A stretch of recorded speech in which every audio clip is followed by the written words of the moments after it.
Assalamualaikum warahmatullahi wabarakatuh. Saya Amalia akan memaparkan video pembelajaran yaitu materi bab 1 di kelas 12 tentang pertumbuhan dan perkembangan pada tumbuhan. Pengertian pertumbuhan dan perkembangan. Pertumbuhan adalah peristiwa perubahan biologis yang terjadi pada seluruh makhluk hidup berupa pertambahan ukuran volume, tinggi, dan massa yang bersifat irreversibel atau tidak akan kembali lagi. Pertumbuhan dapat diukur secara kuantitatif dalam satuan ukuran panjang dan berat. Sedangkan perkembangan adalah proses menuju tercapainya kedewasaan. Perkembangan tidak dapat diukur secara kuantitatif, tetapi dapat dinyatakan secara kualitatif. Pertumbuhan dan perkembangan pada tumbuhan diawali dari biji yang tumbuh menjadi zigot,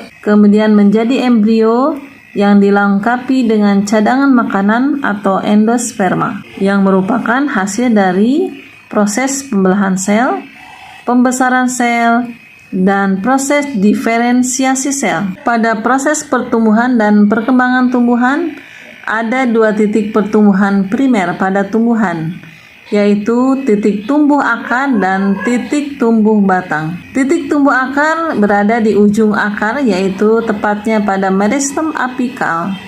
Sedangkan pada titik tumbuh batang, yaitu pada ujung tumbuhan, yang disebut dengan meristem apikal ujung batang. Pertumbuhan primer adalah proses pertumbuhan memanjang pada ujung akar atau ujung batang. Yang kedua adalah pertumbuhan sekunder.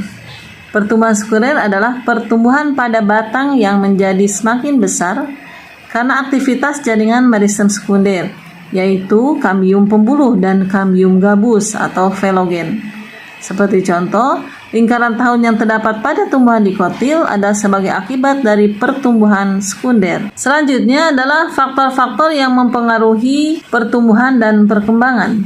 Ada faktor eksternal, yaitu berupa nutrisi, air, pH atau keasaman, oksigen, cahaya, suhu, kadar garam, kelembaban, gravitasi, organisme parasit dan herbivora, dan sentuhan. Di sini ada nutrisi makro, yaitu unsur yang diperlukan dalam jumlah banyak seperti karbon, hidrogen, oksigen, nitrogen, kemudian sulfur, fosfor, kalium, kalsium, dan magnesium.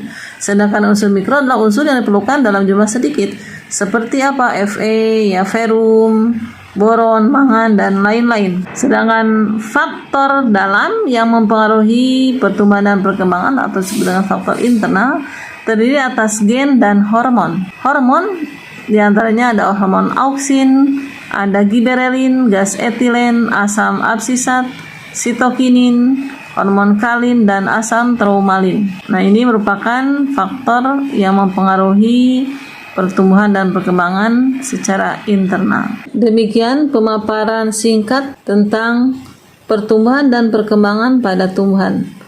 Mohon maaf atas segala kekurangannya. Assalamualaikum warahmatullahi wabarakatuh.